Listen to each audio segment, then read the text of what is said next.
ऐसी ही और interesting videos देखने के लिए मेरे चैनल को सब्सक्राइब कर दें और साथ बेल आइकन को भी दबा दें ताकि मेरी आने वाली वीडियो आप तक पहले पहुंच सके।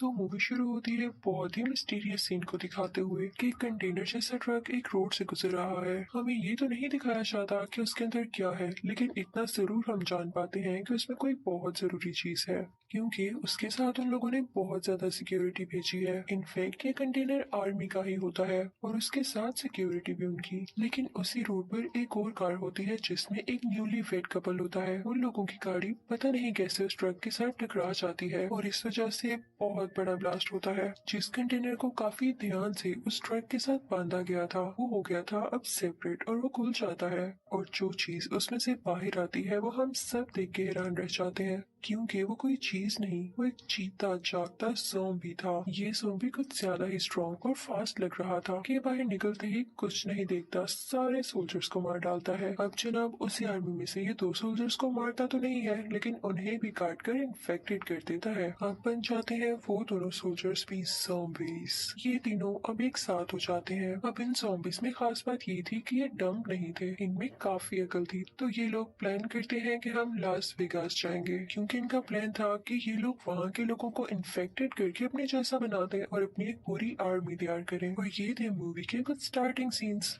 अब एक्चुअल स्टोरी तो यहाँ से स्टार्ट होती है। लास वेगास के सोल्जर्स के जो हेड थे उनका नाम था स्कॉट। अब जब ज़ॉम्बीज ने इनकी कंट्री पर अटैक कर दिया तो ये लोग बहुत कोशिश कर रहे थे ज़ॉम्बीज को हराने की। ये उनको मार भी रहे थे और अपने पूरे ग्रुप को ऑर्डर दे रहे थे कि इनको हराना चाहिए, वरना ये ज़ॉम्बीज तो इतने फास्ट हैं कि हम सबको बहुत जल्द मार देंगे। लेकिन इस दौरान उन बेचारे का एक फैमिली मेंबर भी खो जाता है। ये ज़ॉम्बीज इतने ज्यादा फास्ट और खतरनाक थे कि कोई भी इनसे बच नहीं पा रहा था। पूरा का पूरा शहर इनकी लपेट में आ चुका था। गवर्नमेंट बहुत कुछ करती है लेकिन इनको रोक नहीं पाती, तो वो एक ऑर्डर देती है कि पूरी सिटी में लॉकडाउन लगा दिया जाए, जो आजकल हमारे साथ चल रहा है, ताकि वायरस हमें छू न सके। इसी तरह उधर भी लॉकडाउन इसीलिए लगाया गया ताकि ज़ॉम्बीज किसी को कोई नुकसान न पहुंचा सके और इनका इंटरेक्शन ही न हो किसी इंसान से। सारे सिटी का सिस्टम बदल चुका था, लोगों की जॉब्स जा चुकी थी, ज़ॉम्बीज ने काफी तबाही भी मचा रखी थी। और दूसरी तरफ हम ये भी देखते हैं कि स्कॉट जो पहले आर्मी में हुआ करते थे अब किसी रेस्टोरेंट में होते हैं। एक दिन उनके रेस्टोरेंट में एक रिच गैंगस्टर आता है।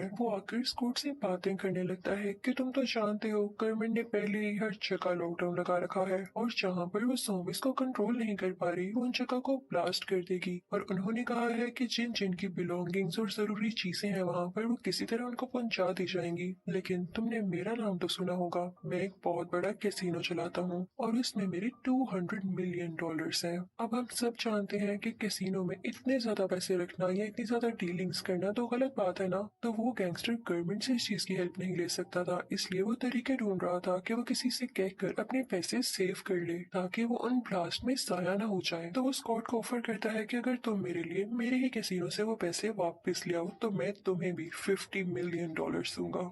स्कॉट को तो पहले अपने कानों पर यकीन ही नहीं आता और ना तो वो पहले ज्यादा इंटरेस्टेड था इस काम को करने में। लेकिन जब वो सोचता है कि $50 मिलियन उसकी जिंदगी चेंज कर सकते हैं तो क्यों ना मैं इस चीज को ट्राई करूं। तो वो गैंगस्टर स्कॉट को बताता है कि तुम्हारे पास 36 आवर्स है, यानी एक और आधा दिन। उससे पहले पहले तुम्हें वो सारे पैसे मुझ तक लाने होंगे, चाहे जैसे भी लाओ, जितने मर्जी लोगों को अपनी टीम में ऐड करो, I don't care about it. अब वो गैंगस्टर स्कॉट का इंटरेस्ट देखते हुए उसे कुछ मैप्स देता है जो कि उसी कैसीनो के थे। वो उसे सारा कुछ समझा देता है। स्कॉट की एक बेटी भी होती है जो कि एक सोशल वर्कर होती है। अब इसी शहर यानी लास वेगस के बाहर एक रिफ्यूजी कैंप भी होता है जहाँ पे काफी मासूम और हेल्पलेस लोग रहते थे। उन्हीं में से एक लड़की भी होती है जिसकी दो बेटियां होती है। अब स्कॉट की बेटी जो कि एक बहुत अच्छी सोशल वर्कर थी उसके पास जाती है और उससे कहती है कि आपका कोई इश्यू तो नहीं है। तो वो स्कॉट की बेटी से कहती है कि मुझे लास वेगस के अंदर से कुछ पैसे चाहिए, उसके लिए मुझे शहर के अंदर जाना होगा और मैं वादा करती हूँ कि मैं पैसे लेके आ जाऊंगी बाहर।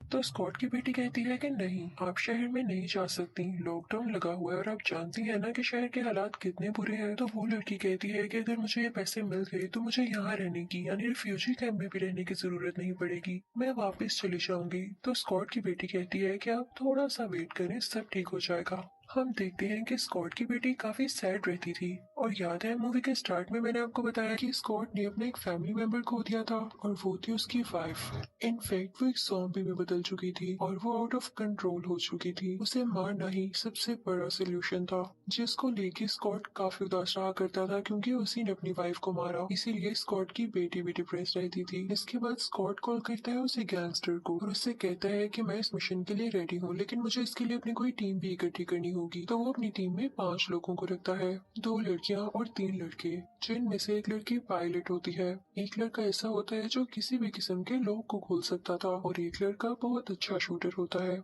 और इन तीनों के अलावा भी एक लड़का और एक लड़की होते हैं, यानी टोटल 5 लोग। स्कॉट उन लोगों से कहता है कि मैं इसके बदले में तुम लोगों को पैसे भी दूंगा, लेकिन तुम लोगों ने अपनी पूरी कोशिश करनी है। अब ये सारे लोग मिलकर उसे गैंगस्टर से मिलने जाते हैं, जहाँ पर वो गैंगस्टर इन्हें बताता है कि उसके अंदर जाने से पहले जाहिर सी बात है कि तुम्हें वेगस में एंटर होना पड़ेगा, लेकिन वहाँ तो बहुत सारे ज़ॉम्बीज हैं, तो तुम लोगों को जो पहला स्टेप करना होगा वो ज़ॉम्बीज को हराना होगा, उन्हें मारना होगा, और फिर तुम लोग बढ़ोगे कैसीनो की तरफ। और उसके बाद कैसीनो पहुंचते ही वो लड़की जो पायलट होती है अपने हेलीकॉप्टर के साथ उसकी रूफ पर इंतजार करेगी बाकी सबका, और वो आदमी जो कि लॉक खोल सकता है वो नीचे से लॉक खोलेगा और बाकी सारे लोग उसमें से पैसे लेके वापस ऊपर रूफ टॉप पे आ जाएंगे ताकि उस हेलीकॉप्टर में मिलकर भाग सकें। वो गैंगस्टर उनके साथ अपना असिस्टेंट भी भेजता है उन पर नजर रखने के लिए। फिर वहाँ से स्कॉट अपनी बेटी के पास जाता है और उससे कहता है कि बेटी, मुझे तुम्हारी भी कुछ मदद चाहिए। तो वो कहती है ठीक है dad, I will help you, मैं आपकी मदद करूंगी। लेकिन स्कॉट अपनी बेटी से कहता है कि तुम वेगस के अंदर नहीं जाओगी क्योंकि वहाँ पर बहुत खतरा है। लेकिन इसी दौरान स्कॉट की बेटी को पता चलता है कि वही रिफ्यूजी कैंप वाली लड़की वेगस के अंदर जा चुकी है। वो तो शहर के बारे में इतना कुछ जानती भी नहीं है, तो उसकी जान को काफी खतरा है। तो वो लड़की अपने डैड यानी स्कॉट से कहती है कि डैड प्लीज मुझे अंदर जाने दें, वहाँ पर किसी को मेरी मदद की जरूरत है। पहले तो स्कॉट मना करता है, लेकिन फिर उससे कहता है कि अपना ख्याल रखते हुए हमारे साथ साथ रहना, क्योंकि तुम नहीं जानती कि ज़ॉम्बीज का अटैक कितना खतरनाक हो सकता है। ये सारी टीम अपने साथ कुछ सामान रखती है और कंटेनर्स के थ्रू होते हुए वेगस के अंदर चली जाती है। वहाँ पर तो ज़ॉम्बीज ने पूरे शहर को तबाह किया हुआ था, कोई भी चीज ठीक नहीं बची थी, तो इंसान क्या रह पाते वहाँ। रिफ्यूजी कैंप वाली लड़की के यहाँ आने के लिए एक और लड़की ने उसकी हेल्प की थी जो उसी के साथ रिफ्यूजी कैंप में रहा करती थी, लेकिन वो वेगस शहर को भी काफी अच्छे से जानती थी। जैसे ही स्कॉट और उसकी टीम उस शहर के अंदर दाखिल होते हैं तो उनके सामने टाइगर्स आ जाते हैं जो कि ज़ॉम्बीज थे। और तभी वहाँ पर छोटे बालों वाली लड़की आ जाती है जिसने दूसरी लड़की की रिफ्यूजी कैंप से यहाँ आने में मदद की। वो वहाँ पर मौजूद एक बदतमीज सिक्योरिटी ऑफिसर को मार देती है और कहती है कि ज़ॉम्बीज इसको ले जाएंगे ताकि हम लोग बच जाएं। वो स्कॉट की टीम को बताती है कि यहाँ 2 तरह के ज़ॉम्बीज हैं, कुछ ज़ॉम्बीज डम्ब है और कुछ ज़ॉम्बीज काफी इंटेलिजेंट हैं जिनका हम मुकाबला कर ही नहीं सकते। उसके लिए हमें बहुत सोचना होगा, बहुत मेहनत करनी होगी। अब वहाँ पर वो छोटे बालों वाली लड़की उनसे कहती है कि हमें उस लड़की को भी ढूंढना है जिसको मैं रिफ्यूजी कैंप से यहाँ पर लेकर आई, वो पता नहीं कहाँ है, उसकी जान को खतरा है। तो स्कॉट और उसकी टीम कहती है कि हमारे पास ये करने के लिए वक्त नहीं है, हमारे पास सिर्फ एक दिन है जिसमें हमें कुछ पैसे ढूंढने हैं, तो हम तुम्हारी मदद नहीं कर सकते। स्कॉट की बेटी इस बात को लेकर काफी सैड हो जाती है, लेकिन उसे अपने फादर की बात तो मानना थी, तो वो उनके साथ चल पड़ती है। वो लोग आगे बढ़ने लगते हैं और अंदर जाते हैं, लेकिन देखते हैं कि जो ज़ॉम्बीज वहां पर मौजूद थे वो तो सो रहे हैं। इनफैक्ट उनमें से कुछ ज़ॉम्बीज ऐसे थे जो दिन में सोया करते थे और रात में जागा करते थे। वो लोग आहिस्ता आहिस्ता करके वहां से गुजरने लगते हैं, लेकिन एक लड़की से कुछ शोर हो जाता है और वो ज़ॉम्बीज उठ जाते हैं। वो सारे ज़ॉम्बीज उस लड़की को पकड़ लेते हैं। वो लड़की उनसे बहुत लड़ती है, लेकिन वो ज़ॉम्बीज इतने स्ट्रॉन्ग थे कि वो अकेले उनको कैसे हरा पाती। तो वो समझ जाती है कि अब उसका बचना पॉसिबल नहीं है। वो अपने बाकी टीम मेंबर से कहती है कि तुम लोग चले जाओ, तुम लोग चाहो तो मुझे भी शूट कर दो क्योंकि अब मैं बच नहीं सकती और ये ज़ॉम्बीज मुझे भी इन्फेक्ट कर देंगे। तो उसके साथी को काफी दुखी होकर उसे शूट करना पड़ता है और इसके साथ साथ वो शूटर बाकी ज़ॉम्बीज को भी शूट कर देता है, जिससे फिलहाल तो उनका रास्ता क्लियर हो जाता है। उसके बाद हम देखते हैं कि वो सब लोग कैसीनो पहुंच जाते हैं। स्कॉट और उसकी बेटी पूरी लाइट्स ऑन करती है और वो पायलट लड़की कैसीनो की रूफ टॉप पे अपने हेलीकॉप्टर के साथ पहुंचती है। और हैकर जो होता है वो इस इंतजार में होता है कि कब उसे सेफ खोलने का ऑर्डर दिया जाए, और वो शूटर जो होता है वो इस ख्याल में होता है कि जब भी कोई ज़ॉम्बी आए तो उन्हें शूट कर दे। अब जो पीछे बचता है एक लड़का और छोटे बालों वाली लड़की जो रिफ्यूजी कैंप से आई थी, वो दोनों भी यही ख्याल रख रहे थे कि ज़ॉम्बीज कहीं उन पर अटैक न करते। अब जब सब लोग उस कैसीनो के अंदर चले जाते हैं तो वो आदमी जो सेफ खोलने वाला था वो उनसे कहता है कि इतने ज्यादा पैसे लॉकर में पड़े हो और यहाँ पे कोई सेफ्टी ना हो, ऐसा तो पॉसिबल ही नहीं है। उस आदमी ने, उस गैंगस्टर ने यहाँ पर जरूर बहुत हाई सिक्योरिटी सिक्योरिटी लगाई होगी। यहाँ पर कुछ ट्रैप्स भी हो सकते हैं जिन्हें हम देख नहीं पा रहे। तो इसके लिए मेरे पास एक आइडिया है। हम यहाँ पर ना ज़ॉम्बीज को बुलाते हैं और अगर ऐसा कोई ट्रैप होगा तो जाहिर है पहले ज़ॉम्बीज उसकी लपेट में आ जाएंगे, उन ट्रैप्स में फंस जाएंगे और हमारे लिए रास्ता क्लियर हो जाएगा। अब बाहर वो छोटे बालों वाली लड़की शूट करती है जिससे सारे ज़ॉम्बीज उनकी तरफ आने लगते हैं। जैसे ही वो लोग आते हैं तो वो लोग खुद को प्रोटेक्ट करके छुपा लेते हैं और ज़ॉम्बीज उन ट्रैप में फंसने लगते हैं। कभी उन पर फायर्स चलते हैं, कभी उन पर छोटे छोटे एरो शूट होने लगते हैं ऑटोमेटिकली। बाहर उस छोटे बालों वाली लड़की को और दूसरे लड़के को पता चलता है कि जो रिफ्यूजी कैंप से लड़की आई थी उसको ज़ॉम्बीज के लीडर ने कैद किया हुआ है, यानी सबसे पहला ज़ॉम्बी जो कंटेनर से आजाद हुआ था। तो वो आदमी उस छोटे बालों वाली लड़की से कहता है कि शूट करो ताकि वो यहाँ पर आए। दरअसल उस ज़ॉम्बी की जो ब्राइड होती है उसकी वाइफ उसका बेबी होने वाला होता है और वही ब्राइड शूट के बाद सुन के इनके पास आती है। तो वो आदमी उसको मार देता है, उसका गला काट देता है और फिर उसको अपने बैग में रख लेता है। उसके साथ वो जो छोटे बालों वाली जो लड़की होती है वो कहती है कि देखना तुमने गलत किया, वो ज़ॉम्बी तुम्हें अब छोड़ने वाला नहीं है कि तुमने उसकी ब्राइड को मार दिया, तुम जानते भी थे तो तुमने क्यों खतरा मोल लिया। और तभी वहाँ पर न्यूज आती है कि गवर्नमेंट कह रही है कि 1 से 1.5 घंटे में यहाँ पर स्ट्राइक कर दिया जाए, यानी बॉम्बिंग कर दी जाए, जिसकी वजह से सारा वेगास तबाह हो जाएगा और ये कैसीनो भी। ये खबर इनके लिए काफी बुरी थी क्योंकि इनके पास अब बहुत कम टाइम बचा था और अभी तक इन लोगों ने वो पैसे भी नहीं लिए थे। अब इसी बात को लेकर वो लोग परेशान थे कि ऊपर से इनको एक और न्यूज आ जाती है, वो ये कि पायलट लड़की बताती है कि मेरा हेलीकॉप्टर खराब हो गया है और उसको रिपेयर करने में मैं नहीं जानती कि कितना वक्त लगेगा, पर मैं अपनी पूरी कोशिश कर रही हूँ। अब स्टॉक अपनी टीम को ऑर्डर देता है कि हमारे पास कम टाइम है और वो जल्दी से वो लॉकर खोल के सारे पैसे अपने बैग्स में शिफ्ट करने लगते हैं। उतनी ही देर में वो मेन ज़ॉम्बी भी आ जाता है। उसको काफी गुस्सा होता है कि इन लोगों ने मेरी ब्राइड को मार दिया। वो अपनी ज़ॉम्बी फैमिली यानी ज़ॉम्बी टीम को ऑर्डर देता है कि इन पर अटैक कर दो। इसी दौरान हम देखते हैं कि स्कॉट की बेटी को एकदम ख्याल आता है कि वो रिफ्यूजी कैंप वाली लड़की मेरी काफी अच्छी दोस्त है और मैंने उसे कहा था कि मैं उसकी मदद करूंगी। वो ज़ॉम्बीज के कब्जे में है, पता नहीं वो किस हाल में होगी। तो वो छुप कर उसे ढूंढने चली जाती है। जब स्कॉट को ये पता चलता है कि उसकी बेटी यहाँ पर नहीं है तो वो उसके पीछे जाने लगता है और उसके वहां से निकलते ही बाकी सारे ज़ॉम्बीज उसकी टीम पर अटैक कर देते हैं, जिसके दौरान एक लड़की मारी जाती है। लेकिन यहाँ पर मूवी में एक और ट्विस्ट आता है। उस गैंगस्टर का असिस्टेंट इन लोगों के पास आता है और स्कॉट की पूरी टीम को उस कैसीनो के बेसमेंट में बंद कर देता है। वो सब लोग काफी हैरान होते हैं कि ये कैसा मजाक है। तो वो उनसे कहता है कि हैरान क्यों हो रहे हो, ये तो हमारा प्लान था। तुम्हें कभी भी गैंगस्टर से अच्छा की उम्मीद हो सकती है क्या? मेरे बॉस को तो पैसे चाहिए थे ही नहीं, उसे चाहिए था सिर्फ और सिर्फ उस ज़ॉम्बी की ब्राइड का सर, क्योंकि उससे वो पूरे ज़ॉम्बीज को कंट्रोल कर सकते हैं और अगर वो पूरे ज़ॉम्बीज को कंट्रोल कर लें तो फिर उन्हें तुम लोगों की क्या जरूरत है, पागल लोग। और ये कहकर वो बाहर चला जाता है। वो उस आदमी से उसका बैग लेता है ये समझते हुए कि इसके अंदर ज़ॉम्बी की ब्राइड का सर है। लेकिन जब वो बैग खोल के देखता है तो उसमें किसी का सर नहीं होता बल्कि मनी काउंटर मशीन होती है। उसे काफी गुस्सा आता है, वो अपने हवास खो बैठता है, वो अपनी सेंसेस में नहीं रहता और इसी वजह से वहाँ पर एक टाइगर आकर उसे बहुत बुरी तरह से मार डालता है। फिर उसके बाद वो छोटे बालों वाली लड़की कोई जगह ढूंढती है बाहर निकलने के लिए और वो सबको अपने साथ बाहर ले आती है। लेकिन जैसे ही वो लोग बाहर आते हैं तो उनका इनकाउंटर होता है ज़ॉम्बीज के साथ। काफी ज्यादा ज़ॉम्बीज उनके सामने आ जाते हैं उन पर अटैक करने के लिए और वो शूटर लड़के को पकड़ लेते हैं। तो वो लड़का समझता है कि बस अब मेरा वक्त भी आ चुका है, मैं इनसे बचकर कहीं नहीं जा सकता। तो वो बाकी सबसे कहता है कि मुझे शूट कर दो और इसके साथ इन बाकी ज़ॉम्बीज को भी जो अभी सिर्फ मेरे इर्द गिर्द है और तुम लोगों के पास ये अच्छा मौका है इन सबको मारने का। दरअसल उस बेचारे ने भी उसी लड़की की तरह कुर्बानी दी होती है, सेक्रीफाइस किया होता है। अब स्कॉट की टीम को उसको पूरे ज़ॉम्बीज के साथ मारना पड़ता है, जिससे वो सब लोग काफी सैड हो जाते हैं। दूसरी तरफ हम देखते हैं कि स्कॉट की बेटी अभी भी उसे रिफ्यूजी कैंप वाली लड़की को ढूंढ रही होती है, लेकिन तभी उसके सामने वही सिक्योरिटी ऑफिसर आ जाता है जिसे रिफ्यूजी कैंप वाली दूसरी लड़की ने मारा था। लेकिन वो आदमी अब खुद एक ज़ॉम्बी बन चुका था, बहुत खतरनाक वाला। अब वो सब जाते हैं रूफ टॉप की तरफ, स्कॉट भी और वो छोटे बालों वाली लड़की भी। तभी वहाँ पर वो ज़ॉम्बी लीडर भी आ जाता है, यानी सबसे पहला ज़ॉम्बी। तो वो छोटे बालों वाली लड़की उससे कहती है कि पीछे हट जाओ और साथ ही वो उसकी ब्राइड का सर भी निकालती है किसी दूसरे बैग से जो उसने छुपा रखा था।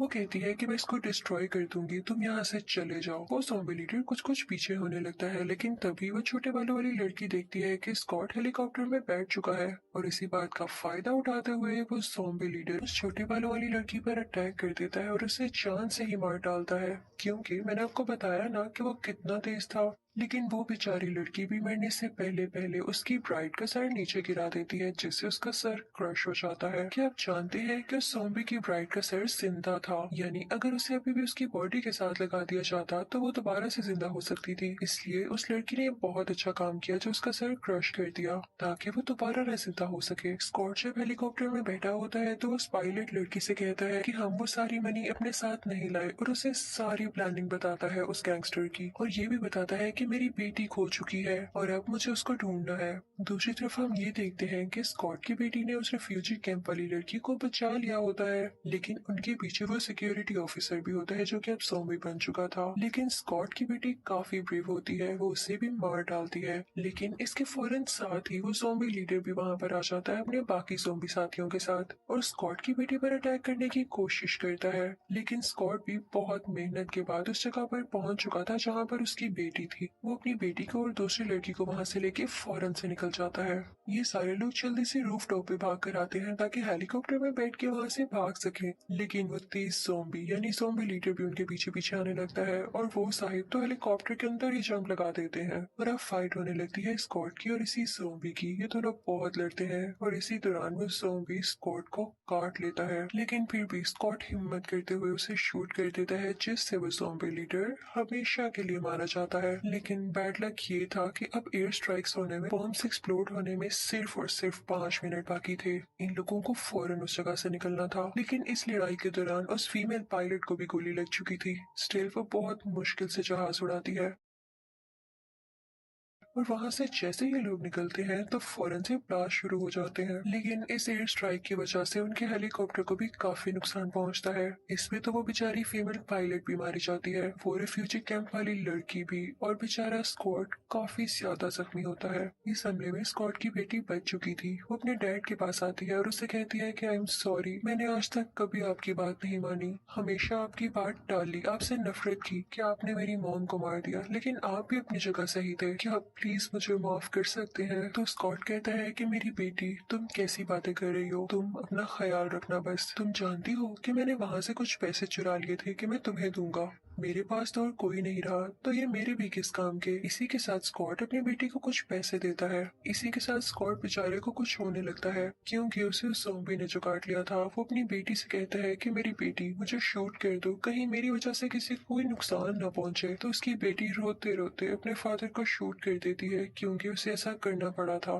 और यहाँ पर उसे रियलाइज होता है कि क्यों उसके फादर ने भी उसकी मदर को शूट कर दिया, क्योंकि अगर वो उनको शूट ना करते तो वो ज़ॉम्बी बन के लोगों को भी इन्फेक्टेड करती और हर तरफ नुकसान पहुंचाती। और यहाँ पे वो बहुत रोने लगती है। तभी वहाँ रेस्क्यू टीम भी आ जाती है जो उस लड़की यानी स्कॉट की बेटी को अपने साथ ले जाती है। अब हम देखते हैं कि वेगा शहर पूरा का पूरा तबाह हो चुका था उन्हीं एयर स्ट्राइक्स की वजह से, और हमें ये भी दिखाया जाता है कि उस गैंगस्टर का असिस्टेंट अभी भी जिंदा था। अब उसके पास जितने भी पैसे होते हैं वो सारे पैसे लेके उस शहर से बाहर आता है और एक फ्लाइट बुक करता है कि वो दूसरी कंट्री वापस जा सके। वहाँ पर उसे हर फैसिलिटी दी जाती है, लेकिन बैठे बैठे उसकी तबीयत खराब होने लगती है। तो वो सोचता है कि क्यों ना मैं चेक करूँ जाके कि मुझे हो क्या रहा है। तो वो ऑब्जर्व करता है कि उसके बाजू पर किसी बाइट का निशान है। तो उसे याद आता है कि हाँ, मुझे उस ज़ॉम्बी लीडर ने काटा था और वो जानता था कि वो जल्दी ज़ॉम्बी बनने वाला है। और यहीं पर ये मूवी एंड हो जाती है। मैं ये भी सोचती हूँ कि उस एयर स्ट्राइक का क्या फायदा, कि आर्मी को तो यही लग रहा था कि उन एयर स्ट्राइक्स की वजह से पूरे वेगस के सारे ज़ॉम्बीज मारे गए, लेकिन अब ये आदमी जो इन्फेक्टेड होकर दूसरी कंट्री में आ रहा था, इसका क्या? ये तो खुद भी ज़ॉम्बी बन के बाकी लोगों को भी इन्फेक्टेड कर देगा ना। लेकिन हु नोस, यहाँ तो मूवी एंड हो गई थी। Thank you for watching.